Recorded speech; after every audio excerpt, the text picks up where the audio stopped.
BHU revision series में ये video number 11 है। इससे पहले ने हम लोगों ने मौर्य साम्राज्य के बारे में पढ़ा था, ठीक है।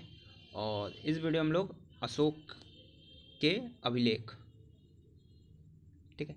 तो देखिए, अभिलेख में 3 चीज़ें आ जाती हैं आपकी, शिलालेख, स्तंभलेख और गुहालेख। जो अभिषेक के अशोक के शिलालेख हैं उनकी संख्या है 14। देखिए, शिलालेख की जो खोज हुई थी वो 1750 में हुई थी, फ्रैंथेलर ने की थी, ठीक है। इनकी संख्या 14 है, आपको पता है। और जो अशोक के शिलालेख ने को सबसे पहले किसने पढ़ा, ये क्वेश्चन आए तो जेम्स प्रिंसेप, ठीक है। 1750 में खोजा गया, उसके ठीक 87 साल बाद यानी 1837 में जेम्स प्रिंसेप ने उनको पढ़ा था। तो ये 2 अलग अलग क्वेश्चन हैं कि एक खोज हो जाएगी तो फ्रैंथेलर, और किसने पढ़ा तो जेम्स प्रिंसेप, ठीक है। 2 फैक्ट्स आपको यहाँ पे याद रखने हैं। देखिए, जो पहला शिलालेख है वो पशु बलि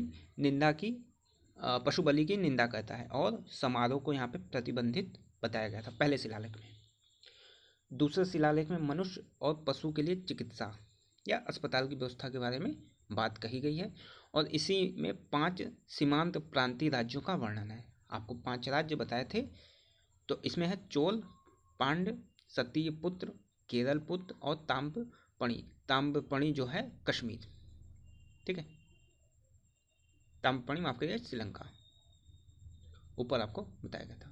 तो ये जो है 5 राज्य थे, प्रांतीय राज्य। तीसरा शिलालेख 5वें वर्ष के उपरांत दौरे का निर्देश है। 5 वर्ष में दौरा किया जाएगा, ऐसा जो है तीसरे शिलालेख में बताया गया था। चौथा, भैरव घोष की जगह धर्म घोष की व्याख्या या धर्म का उल्लेख। 5वां, धर्म महापात्रों की नियुक्ति। 6ठा, आत्मनियंत्रण, जनता कभी भी राजा से मिल सकते थे, ये बात कही गई थी। जो रेड है वो थोड़ा इंपॉर्टेंट है, तो उसको अच्छे से ध्यान आप लोग दीजिएगा, ठीक है। 7वां और 8वां जो शिलालेख है बहुत ही इंपॉर्टेंट है, तीर्थ यात्राओं का उल्लेख। सीधा आपको स्टेटमेंट दे देगा कि तीर्थ यात्राओं का उल्लेख किसमें किया गया है, तो 7वां शिलालेख आपको टिक कर देना है। 9वां में सच्ची भेंट शिष्टाचार। धर्म समारोह को 9वें में रखा गया, धम्म समारोह 9वां शिलालेख।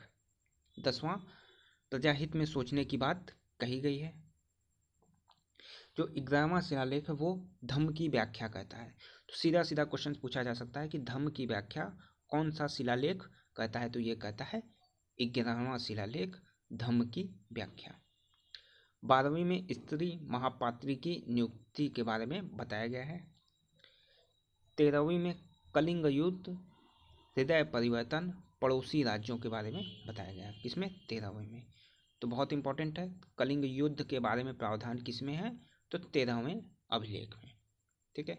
युद्ध में लोग मारे जाएंगे और लोग मारे जाएंगे तो उनके 13 दिन बाद 13वीं की जाएगी, ठीक है। तो 13वां कलिंग युद्ध, हृदय परिवर्तन, इस तरीके से आप याद रख सकते हैं। जो 14वां है या 14वीं जो है वो धार्मिक जीवन बिताने का उपदेश, ठीक है। मृत्यु के बाद धार्मिक जीवन, तो धार्मिक जीवन 14वां अभिलेख।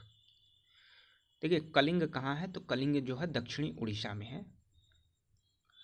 जूनागढ़ में गिरनार पहाड़ी है। महाराष्ट्र में सुपारा, बंगाल में ताम्रलिपि, उड़ीसा धौलीगढ़, जूनागढ़,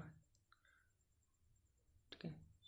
तो ये अशोक के शिलालेख के बारे में फैक्ट थे। अब कुछ और, स्तंभ लेख की कितनी संख्या है? 7। जो इनके स्तंभ लेख लिखे गए हैं ये केवल और केवल ब्राह्मी लिपि में लिखे गए हैं। तो स्तंभ लेख ब्राह्मी लिपि में लिखे गए हैं। प्रयाग स्तंभ लेख पहले कौशाम्बी में था, अकबर ने इलाहाबाद किले में स्थापित किया था। तो प्रयागराज लेख, इसे जो है रानी का अभिलेख भी कहते हैं। तो पहला जो है प्रयाग स्तंभ लेख को रानी का अभिलेख भी कहते हैं। देखिए, दिल्ली टोपेरा और दिल्ली मेरठ। तो दिल्ली टोपेरा जो लेख था वो फिरोज शाह तुगलक द्वारा टोपरा से दिल्ली लाया गया। तो ये क्वेश्चन पूछा गया है कई दफ़ा कि दिल्ली टोपेरा जो है लेख उसको किसके द्वारा दिल्ली लाया गया? तो फिरोज शाह तुगलक के द्वारा। और इसी तरह दिल्ली मेरठ जो है, मेरठ से दिल्ली लाई गई। तो दोनों अभिलेख कहाँ पे लाए गए? दिल्ली में। ठीक है, राजधानी हुआ करती थी, तो एक टोपरा से एक मेरठ की। रामपुरवा अभिलेख चंपारण बिहार में है और इसकी खोज 1872 में कार्लायल ने की थी। लौरैया अरेगंज चंपारण बिहार में, लौरैया नंदनगढ़ चंपारण बिहार में। इस स्तंभ पर मोर का चित्र है। ठीक है, और यह जो अभिलेख है लौरैया नंदनगढ़, यह अशोक द्वारा स्थापित सबसे सुरक्षित स्तंभ है। ठीक है, इंपॉर्टेंट क्वेश्चन है, अशोक द्वारा स्थापित सबसे सुरक्षित अभिलेख।